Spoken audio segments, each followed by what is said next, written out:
Bharatiya Janata party की बुनियाद क्या है? इनकी बुनियाद है नफरत फैलाओ और राज करो, बांटो और राज करो। लेकिन सवाल यह है कि उस पर कार्रवाई क्या कर रही है सरकार? देश के लोगों को ऐसी घटनाओं को रोकने के लिए आगे आना पड़ेगा। मतलब वो लोग जो भारतीय जनता पार्टी के समर्थक हैं, वो प्रधानमंत्री के लिए कह रहे हैं मोदी तेरी कब्र खुदेगी। कि आपके बेरोजगारी का मुद्दा, आपकी महंगाई का मुद्दा, आपके स्कूलों का मुद्दा, आपके अस्पतालों का मुद्दा कहीं राजनीति में चर्चा में ना आए, इसलिए यह जरूरी है कि देश में हिंदू मुसलमान करते रहो, देश में नॉर्थ ईस्ट के लोगों के खिलाफ नफरत फैलाते रहो, देश में दलितों पिछड़ों को आपस में और सवर्णों को आपस में लड़ाते रहो। ये तेरी औकात नहीं है। वो जहाँ से आया पता तेरे को? तुम्हें मेरी कस्टम ऑफिसर का बेटा है, वो पॉलिटिशियन है, उसका बाप। तू क्या औकात? देश की राजधानी में इस तरह का नफरत फैलाने का काम हो रहा है। और नॉर्थ ईस्ट के लोगों का, मणिपुर का मामला मैंने उठाया तो इन्होंने ही मेरा पासपोर्ट जब्त करके रखा हुआ है और मुझे प्रेसिडेंट बना दिया है।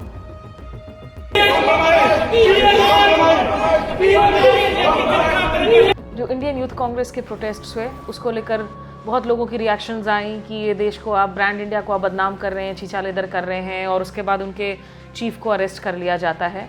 पुलिस कह रही है वहाँ राइट जैसी सिचुएशन क्रिएट की जा रही है। जो हिंदू छात्र हैं वो ह्यूमन चेन बनाकर नमाज अलाउ करते हैं, लेकिन बाद में इन नमाजी छात्रों पर मामला दर्ज कर दिया जाता है। और बजरंग दल के छात्र दूसरे दिन पहुंच जाते हैं हनुमान चालीसा पढ़ने के लिए, गंगा जल छिड़क कर आते हैं। विकसित भारत जिसका कई बार आप जिक्र करते हैं, वो आपके कामों में तो दिख नहीं रहा। विकसित भारत क्या नफरत की बुनियाद पे बनेगा? आप जाके चर्च के सामने हनुमान चालीसा पढ़ते हो, मस्जिद के सामने रामचरितमानस पढ़ते हो, ये कहीं लिखा हुआ है हिंदू धर्म में? आपको बजरंगबली जी ने कहा है जाके चर्च के सामने हनुमान चालीसा पढ़ो। नमस्कार, आदाब। आपके साथ मैं स्मिता शर्मा हूं। आप देख रहे हैं मेरा YouTube station Smita Sharma journalist. और इस वक्त बहुत सारे ऐसे मुद्दे हैं जिस पर चर्चा करना ज़रूरी है, इसलिए मेरे साथ संजय सिंह जी मौजूद हैं, जो कि आम आदमी पार्टी के वरिष्ठ नेता हैं, राज्यसभा सांसद हैं। और दो तीन खास मुद्दों पर इस वक्त एक नफरत की जो आग देश में फैलती हुई नज़र आ रही है, वो अल्पसंख्यक हो या फिर वो नस्ल भेदी आग हो, इन तमाम मुद्दों पर मैंने कहा कि संजय जी, क्योंकि बेबाक अपनी बातों को रखते हैं संसद के अंदर या बाहर, उनसे चर्चा की जाए। सर, अगर मैं शुरुआत आपसे कर सकूं, अभी एक मसला हुआ जिसमें अरुणाचल प्रदेश की 3 बच्चियों के साथ में बहुत बुरा बर्ताव किया गया। आखिरकार तमाम दबाव और सोशल मीडिया आउटरीच के बाद उस पति पत्नी की आज गिरफ्तारी हुई है, जो उस वायरल वीडियो में दिख रहे थे।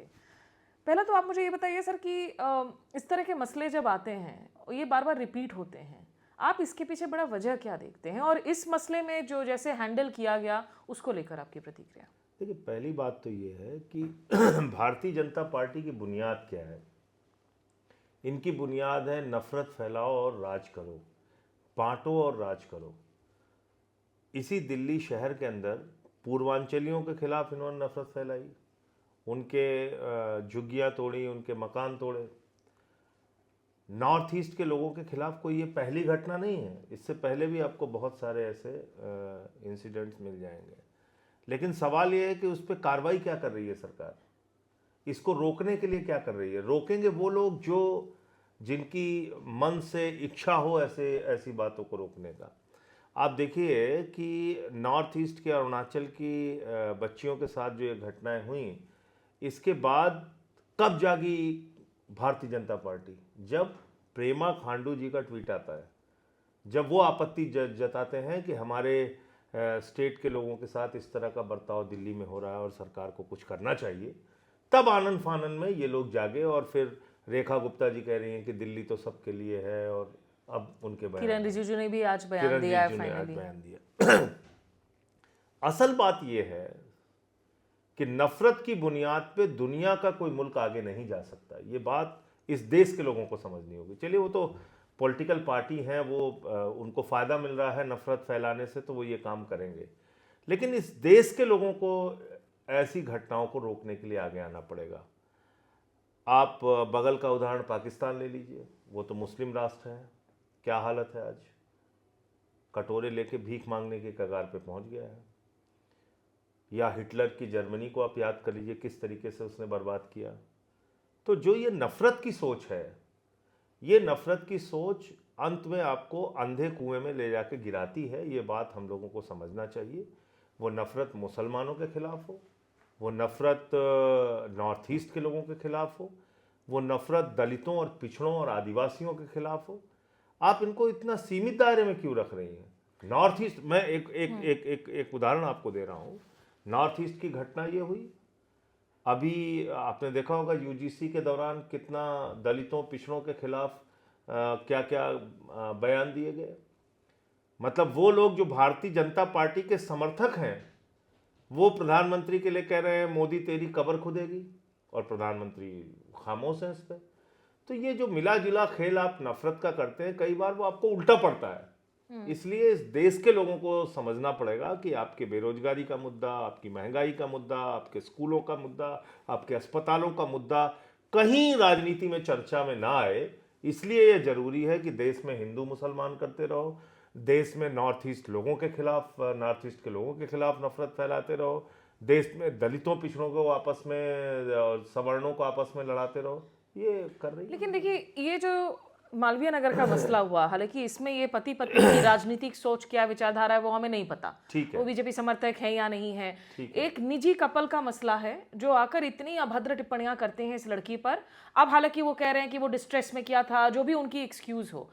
सामाजिक रूप से जो लोगों के बीच में ये जो रेसिज्म है, संजय बीज जी, कौन बो रहा है? ये बीज कौन बो पर रहा ये है? रेसिज्म तो पहले जब दूसरी सरकारें कह भी रहा तब भी देखने को मिल रही हाँ, थी लेकिन हमें। उसको रोकती थी ना सरकारें। जो पहले की सरकारें थी वो इस पे कार्रवाई करती थी। आप इन चीजों को बढ़ावा देते हैं। फर्क ये है, आप बताइए ना कि जो अरेस्ट आप कह रहे हैं कि आज सुबह हुई, वो 3 दिन पहले क्यों नहीं हुई? 3 दिन पहले क्यों नहीं हुई? जब आपने देखा कि सोशल मीडिया पे और अरुणाचल के मुख्यमंत्री सहित तमाम लोगों ने इस घटना की आलोचना की, कानून मंत्री ने आलोचना, तब आप जाग रहे हो। तो अभी कल हमारे होम अफेयर्स कमेटी की मीटिंग हुई, वहां पे नॉर्थ ईस्ट के डेवलपमेंट के लिए क्या क्या प्रोजेक्ट्स, क्या क्या पैसे सरकार दे रही है, इसकी समीक्षा हो रही थी। तो मेरा ये कहना है कि एक तरफ आप डेवलपमेंट की बड़ी बड़ी बातें कर रहे हैं और दूसरी तरफ आप नॉर्थ ईस्ट के लोगों को मतलब भारत का इंसान मानने को तैयार नहीं है। उनको कोई चीनी कहता है, कोई उनके बनावट को लेके, उनके चेहरे को लेके सवाल उठाता है, उनकी भाषा को लेके सवाल उठाता है, उनका मजाक उड़ाता है। तो ये चीज ठीक नहीं है। क्या इस मसले पर बात हुई थी उस मीटिंग में कल? मणिपुर के नहीं, निश्चित रूप से मैंने खुद बोला था उस मीटिंग में। कल मैंने खुद बोला था, ये दिल्ली की जो घटना है इसके बारे में बोला था कि भाई देश की राजधानी में इस तरह का नफरत फैलाने का काम हो रहा है। और नॉर्थ ईस्ट के लोगों का, मणिपुर का मामला मैंने उठाया। तो सवाल ये है कि भाई आप करना क्या चाहते हैं? अगर वास्तव में इस देश में शांति के साथ आप देश को आगे बढ़ाना चाहते हैं, विकसित भारत जिसका कई बार आप जिक्र करते हैं, वो आपके कामों में तो दिख नहीं रहा। विकसित भारत क्या नफरत की बुनियाद पे बनेगा? विकसित भारत क्या स्कूलों को 1 लाख सरकारी स्कूल हिंदुस्तान में बंद हुए हैं मोदी जी के आने के बाद। सरकारी स्कूलों को बंद करके आप देश का विकास करेंगे? आप देखिए यूपी की घटनाएं सामने आती हैं, कहीं एम्बुलेंस नहीं मिलता, कहीं पे मोमबत्ती में ऑपरेशन हो रहा है। तो एक अस्वस्थ भारत विकसित भारत कैसे हो सकता है? आपने ग्रामीण विकास मंत्रालय का बजट इस बार कम कर दिया, एग्रीकल्चर का बजट आपने कम कर दिया। तो जो आपकी रीढ़ है कृषि, उसको आप पीछे धकेल के आप विकसित भारत कैसे बना सकते हैं? तो इन तमाम मुद्दों पे बातचीत ना होने पाए, मुझे लगता है इसके लिए सोची समझी साजिश के तहत हर 15 दिन में एक नया एजेंडा ये लोग लेके आते हैं और असल मुद्दे पे बात नहीं होती है। सर, आप मैं एक लास्ट सवाल ये नॉर्थ ईस्ट वाले मुद्दे पर जो पूछना चाहूंगी कि जो आपने कहा कि एक कानून का डर होना चाहिए और वो राजनीतिक जो है मानसिकता होनी चाहिए कि हम इस तरह का कोई गलत हरकत हो तो उसको हम कानूनी सजा उसमें दी जाएगी। सामाजिक रूप से और एक सांसद होने के नाते क्या कुछ और किया जा सकता है? आपको लगता है कि एक पार्लियामेंट्री डेलीगेशन इन स्टूडेंट्स के साथ, वर्किंग विमेन के साथ मुलाकात करे रेगुलरली? बिल्कुल मुलाकात करें। मैंने कल अपने होम अफेयर्स कमेटी की मीटिंग में सुझाव दिया और वो एक योजना सरकार की बता रहे थे कि दूसरे स्टेट्स के बच्चों को हम नॉर्थ ईस्ट में लेके जाते हैं और उनकी विजिट कराते हैं। वहाँ पे 2 हफ्ते करीब वो बच्चे रहते हैं और वहाँ की संस्कृति सभ्यता के बारे में उनको बताया जाता है।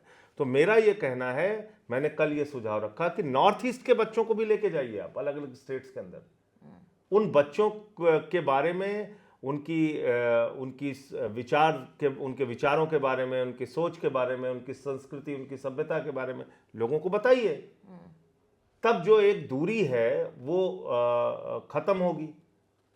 देखिए ये कोई पहली घटना नहीं है। त्रिपुरा के स्टूडेंट्स के साथ क्या हुआ, जिस तरीके से उसको पीट पीट के उत्तराखंड में मार दिया गया, एंजल को।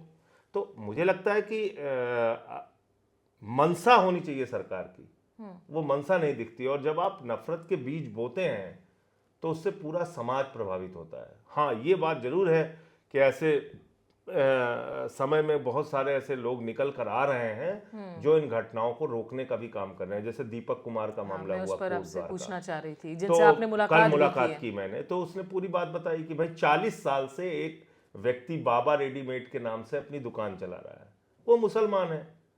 तो आप आए, आपने हल्ला गुल्ला करके कि भाई ये बाबा रेडीमेड बदलो। कौन होते हैं भाई आप? बाबा दादा मुसलमानों में भी कहते हैं। अब मतलब अच्छा, दूसरी चीज, फिर जो आदमी रोक रहा है उससे आप पूरी दुश्मनी निभाने पे लग गए कि दीपक कुमार का सर काट के जो लाएगा उसको हम इतना इनाम देंगे। ये सब बढ़ावा कहां से मिलता है? सैकड़ों लोग उनके जिम में पहुंच गए, वहां तोड़फोड़ कर रहे हैं, वहां महिलाएं जिम कर रही थी, अब उनके जिम में लोगों ने आना बंद कर दिया। ये कहां से ताकत मिल रही है ऐसे तत्वों को? आप बताइए। एक उनके दोस्त जिन्होंने उनका समर्थन किया, उन पर भी ब्लैक इंक वगैरह डाल दिया था। विजय रावत, उनको भी टारगेट किया गया। तो मुझे लगता है कि ये तो सरकार के संरक्षण में गुंडागर्दी चल रही है ना।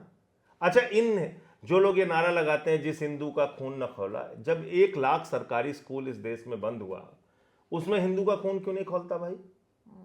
जब अस्पतालों में मोमबत्ती में ऑपरेशन होता है, या बेरोजगारी बढ़ रही है, या आपने भारत की सीमा की सुरक्षा के साथ कॉम्प्रोमाइज किया, अग्निवीर जैसी योजना 4 साल की लाके, तब इन हिंदुओं का क्यों नहीं खून खौलता?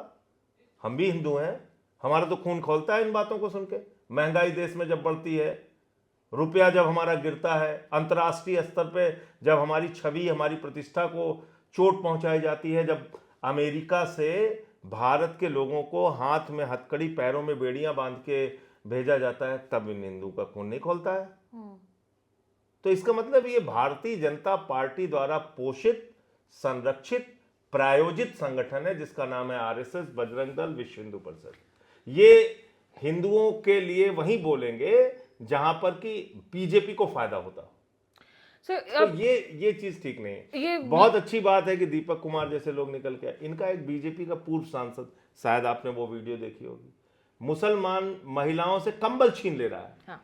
ये हिंदू धर्म हमने उस पर वीडियो भी किया था। ये हिंदू धर्म है, ये हिंदू धर्म है। मुस्लिम महिलाओं से कंबल छीन रहा है। तो बड़ी अच्छी बात है कि वहां पर बहुत सारे दूसरे संगठनों के लोग गए, उन्होंने कंबल दिया। तो अब अभी जैसे बहुत अच्छी घटना एक हुई लखनऊ में, वहाँ पे हिंदू लड़कों ने, लखनऊ विश्वविद्यालय के छात्रों ने, हिंदू छात्रों ने वो खड़े होकर नमाज पढ़वाई, मुस्लिम जो छात्र थे उनकी। तो ये बात थोड़ी, अब लोगों को धीरे धीरे मुझे लगता है कि समझ में आ रहा है कि ये सब कुछ अपने गुनाहों को छिपाने के लिए नफरत की राजनीति भारतीय जनता पार्टी कर रही है। संजय जी ने बहुत सारी बातें की। देखिए, सुखबीर सिंह जौनापुरिया का जो मामला है राजस्थान के टोंक का, उस पर हमने व्लॉग किया, और जिसमें देखने को मिला कि जिस औरत को उन्होंने कंबल देने से इनकार कर दिया था उनकी धर्म की वजह से, बाद में लोगों ने उनको ब्रांडेड कंबल दिए और ये औरत जाकर दूसरों को कंबल बांट करके आती हैं। इन्होंने लखनऊ के बारादारी मस्जिद वाले मसले का भी जिक्र किया है। उस मसले में भी हमने देखा कि वापस से पहला दिन जो हिंदू छात्र हैं वो ह्यूमन चेन बनाकर नमाज अलाउ करते हैं, लेकिन बाद में इन नमाजी छात्रों पर मामला दर्ज कर दिया जाता है और बजरंग दल के छात्र दूसरे दिन पहुंच जाते हैं हनुमान चालीसा पढ़ने के लिए, गंगा जल छिड़क कर आते हैं। एडमिनिस्ट्रेशन का कहना है कि ये स्ट्रक्चर एएसआई के तहत नहीं है, ये लखनऊ यूनिवर्सिटी के अधीन है और ये कोलैप्स होने वाला था वर्षों से, तभी हम उसको रीडेवलप करना चाह रहे हैं। वर्षों से वहां पे वो छात्र मस्जिद में नमाज पढ़ रहे हैं, आज से नहीं, वर्षों से। ये कोई पहला साल तो है नहीं।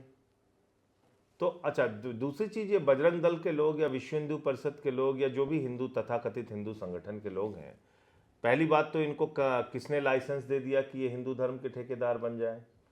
आप जाके चर्च के सामने हनुमान चालीसा पढ़ते हो, मस्जिद के सामने रामचरितमानस पढ़ते हो, ये कहीं लिखा हुआ है हिंदू धर्म में? आपको बजरंगबली जी ने कहा है जाके चर्च के सामने हनुमान चालीसा पढ़ो? आपको भगवान श्री राम ने कहा है मस्जिद के सामने रामचरितमानस का आप पाठ करिए, जय श्री राम करिए? अरे भाई, जय श्री राम करना है, राम जी के मंदिर में जाइए, खूब जोर जोर से जय श्री राम करिए। हम लोग भी जाते हैं मंदिरों में, बजरंगबली के मंदिर में जाइए, हनुमान चालीसा खूब जोर जोर से पाठ करिए। तो आप सिर्फ इसका मकसद क्या है? नफरत फैलाना। और इसमें कौन खड़ा है उनके साथ? सरकार खड़ी है। वरना किसी की हिम्मत है कि आप चर्च में जाके मारपीट और इतना ही नहीं, मैंने तो पार्लियामेंट में भी इस घटना का जिक्र किया था। आप घृणित, घटियापन और घिनौनी मानसिकता की पराकाष्ठा ये देखिए कि इनकी एक महिला अध्यक्ष हैं भार्गव जी, वो जबलपुर में एक चर्च के अंदर जाती हैं और वहां एक दिव्यांग महिला जिसकी आंखों की रोशनी नहीं है, उसके साथ छोटी सी बच्ची थी, उसके साथ हाथापाई करते हुए कहती हैं चर्च के अंदर कि तू इससे यहां धंधा कराने लाती है। ये हिंदुस्तान बना रहे हैं आप, इससे आप विश्वगुरु बनेंगे। आप चर्चों पे हमला करके महामानव बन जाएंगे पूरी दुनिया में। दुनिया के तमाम देशों में जो भारतीय रहते हैं उनको कितनी शर्मिंदगी का सामना करना पड़ता है। जो ऑस्ट्रेलिया में, न्यूजीलैंड में, जो यूएस में, यूके में, डेनमार्क में जो लोग रहते हैं, आज उनको कितनी मुसीबतों का सामना इन घटनाओं की वजह से करना पड़ता है। कभी सरकार ने इसकी समीक्षा की?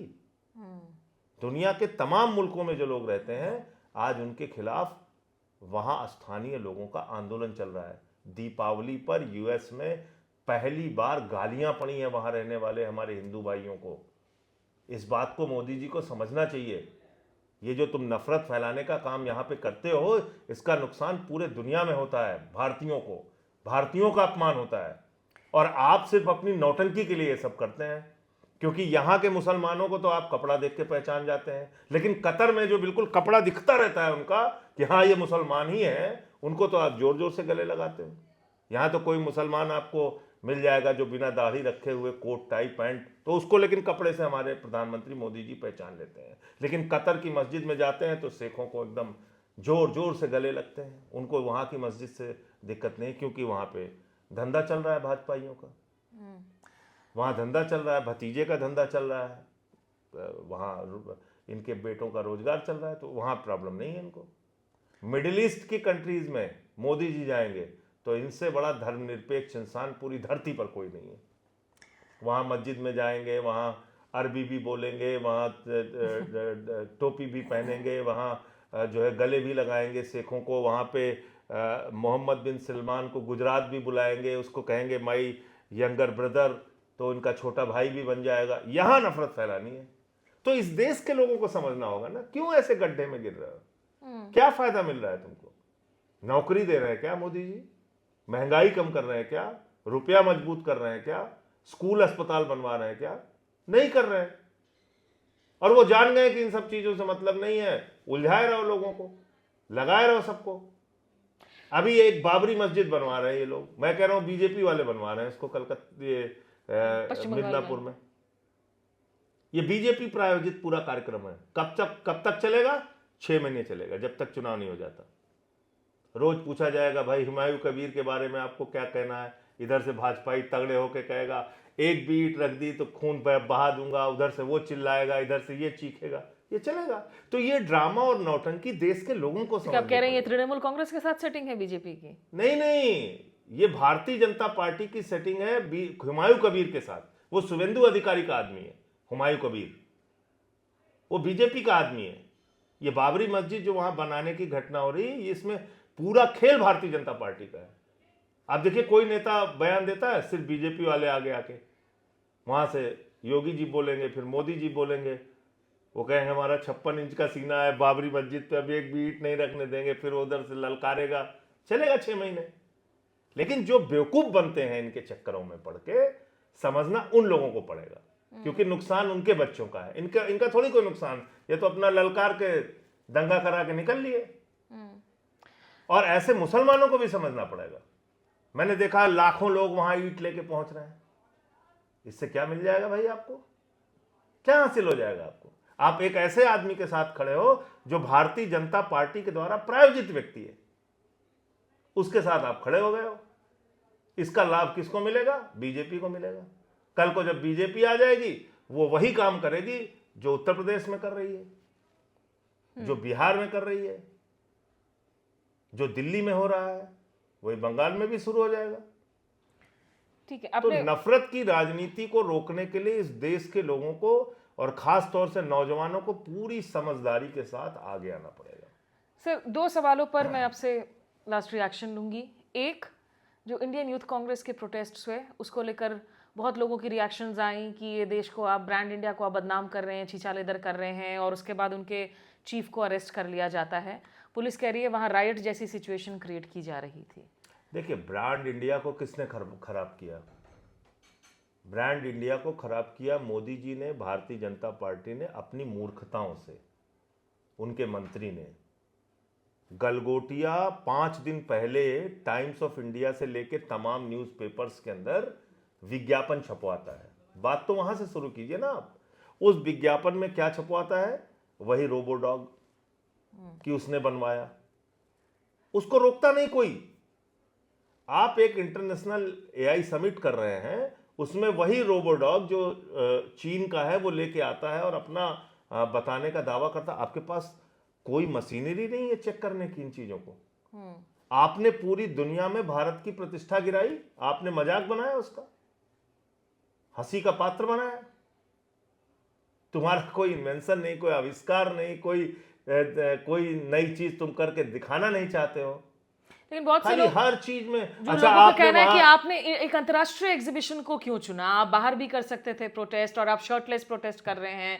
क्या वो सही था? थोड़ी तो रिस्पॉन्सिबिलिटी ऑपोजिशन की भी होती है, जिम्मेदारी विपक्ष की भी होती है। एकदम आपकी बात से मैं 100% सहमत हूं, लेकिन कम से कम ये बात कहने का हक भारतीय जनता पार्टी को नहीं है, जो आतंकवादी हमले के वक्त 26/11 में खड़े होकर मोदी जी ललकार रहे थे वहां से।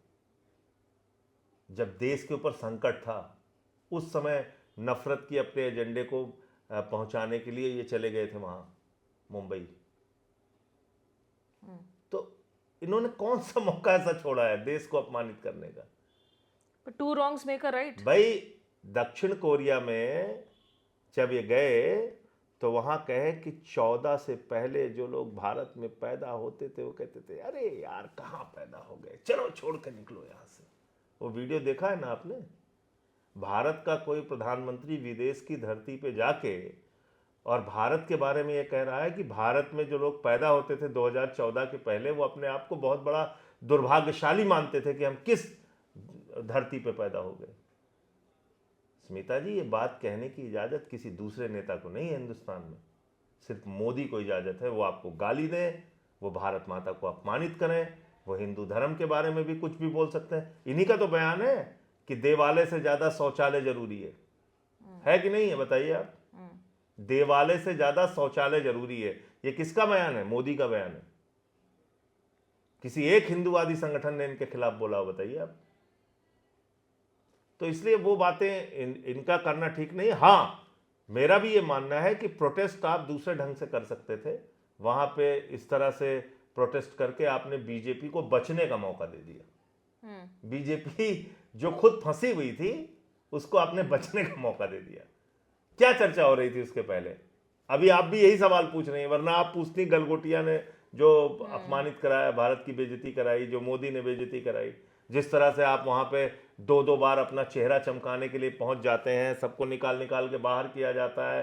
धनंजय यादव जो एक कंपनी के सीईओ हैं, उनके सामान की चोरी हो जाती है। मुद्दा तो ये चल रहा था, लेकिन इस प्रदर्शन से वो सारा कुछ विषय बदल गया। अब चर्चा हो रही है कि साहब कांग्रेस का प्रोटेस्ट ऐसा हो गया। धनंजय यादव नियोसेपियन के जो सीईओ हैं, उनसे हमने बातचीत की थी, वो आप देख सकते हैं हमारे चैनल पर। लखनऊ प्रयागराज में जो इस वक्त राजनीति हो रही है, उत्तर प्रदेश की राजनीति में आप सक्रिय हैं, वहाँ लगातार आप कैंपेन कर रहे हैं। 2027 में चुनाव होने हैं। शंकराचार्य जी को लेकर जो स्थिति बनी हुई है, आप वहाँ गए थे उनके समर्थन में। मौनी अमावस्या के बाद जो पूरा मामला हुआ, उनको शाही स्नान से रोका गया और अब उन पर पॉक्सो के तहत बहुत गंभीर मामले दर्ज किए गए। देखिए, उनके खिलाफ मामले बनाए जा रहे हैं और इसका खुलासा खुद एक व्यक्ति ने आके कैमरे पे किया है कि किस तरह से उसकी बच्ची के यौन शोषण का मामला शंकराचार्य पे लिखवाने के लिए उससे बातचीत की जा रही थी। ये क्या हो रहा है उत्तर प्रदेश में? इसीलिए मैं बीजेपी के बारे में कहता हूं, ये लोग किसी के भी सगे नहीं है। कोई हिंदू से मतलब नहीं है इनको, ये किसी के सगे नहीं है। ये शंकराचार्य को टारगेट कर सकते हैं, उन पे लाठियां चलवा सकते हैं, उनको जेल में भेज सकते हैं, उनके बटुकों की, उनके शिष्यों की, ब्राह्मण बच्चों की, उनका चोटी पकड़ पकड़ के पिटवा सकते हैं, मरवा सकते हैं। ये किसी के सगे नहीं है। अभी जो शंकराचार्य जी के साथ साजिश हो रही है वो इतनी खतरनाक है कि सोच के भी डर लगता है कि यार कितने खतरनाक लोग हैं, तो किसी के सगे नहीं। तो ये आरोपों में आपको नहीं लगता कि कोई दम है, ये प्रायोजित साजिश ही है? जब आ गए लोग कैमरे पे खुद से बोल रहे हैं तो आपको सब पता चल ही जाएगा। इसमें तो परत दर परत बहुत सारी चीजें निकल के सामने आ रही हैं। तो ये योगी जी अकेले करवा रहे हैं या केंद्र से है उन पर ये दबाव? ये देखिए क्या हो रहा है ये देखिए मसला? हम तो इसको भारतीय जनता पार्टी की सोच के तहत देखते हैं और सब इसमें मिले हुए हैं। इसमें किसी को आप अलग मत कीजिए। नफरत की फैक्ट्री के सबसे अगुआ मालिक कौन? नरेंद्र मोदी। नंबर 2 पे कौन? अमित शाह। नंबर 3 पे कौन? योगी आदित्यनाथ। नंबर 4, 5, 6 पे उसमें फिर गिरिराज सिंह से लेके तमाम लोग आ जाते हैं। भागवत जी नागपुर में उधर बैठे हुए, वो सीधे तौर पे बीजेपी के नहीं हैं, लेकिन ये एक नफरत की फैक्ट्री इस देश में संचालित कर रहे हैं। कोई उसमें मैनेजिंग डायरेक्टर है, कोई भागवत जी आपको नहीं CEO लगता है बदले हैं ओवर द टाइम? वो जिस तरीके से आउटरीच करते हैं, कभी सेलिब्रिटीज से मिल रहे हैं, कभी मुसलमानों से भी मिल रहे हैं, अल्पसंख्यकों से भी मिल रहे हैं। आप इनको फिर तो, आप तो इतनी सीनियर पत्रकार हैं, आप इन लोगों को जानती नहीं हैं। इनके कितने तरह के चेहरे हैं उसको पहचानना पड़ेगा। आज कुछ बोलते हैं, कल कुछ बोलते हैं, कभी मुसलमानों के पक्ष में बोलेंगे, कभी मुसलमानों के खिलाफ बोलेंगे, कभी कहेंगे हिंदुओं को 10 बच्चे पैदा करना चाहिए। तो मुझे लगता है कि इनको थोड़ा सा गहराई से समझना होगा। ये कोई भी ऐसा मौका नहीं गंवाते हैं जिसमें कि देश में नफरत फैलाने के काम में वो मौका आए। तो मुझे लगता है कि आरएसएस और बीजेपी को जो लोग जानते हैं वो समझते हैं इन बातों को कि किस वजह से कब क्या बोला जा रहा है। आखिरी सवाल, हमें पता चला कि भारत सूरीनाम एक फ्रेंडशिप ग्रुप के आपको उस लीड करने का आपको उसमें दायित्व भी दिया गया है। स्मिता जी देखिए, ये सरकार कितनी, अब क्या कहें, क्या बोल सकता हूँ मैं। उन्होंने मुझे प्रेसिडेंट बनाया भारत सूरीनाम फ्रेंडशिप ग्रुप की, जो पार्लियामेंट्री फ्रेंडशिप ग्रुप है उसका मुझे प्रेसिडेंट बनाया। अब मैं इसका धन्यवाद भी नहीं दे सकता इस सरकार को। सरकार नहीं बनाया आपको? सरकार ने बनाया, ठीक है, पार्लियामेंट ने बनाया। उसके जो इन्होंने ही मेरा पासपोर्ट जब्त करके रखा हुआ है और मुझे प्रेसिडेंट बना दिया है।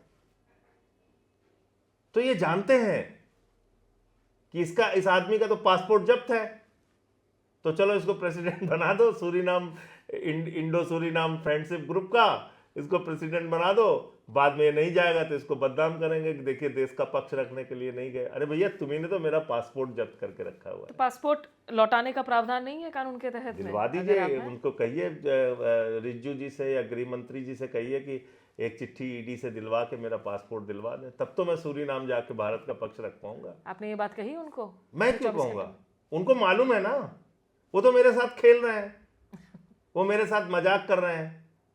वो जानते हुए कि इनका पासपोर्ट मैंने जब्त कर रखा है, उन्होंने एक फ्रेंडशिप ग्रुप का मुझे प्रेसिडेंट बना दिया, अखबारों में भी छप गया, हमारे लोगों के धन्यवाद, बधाई, ये सब भी आने लगे।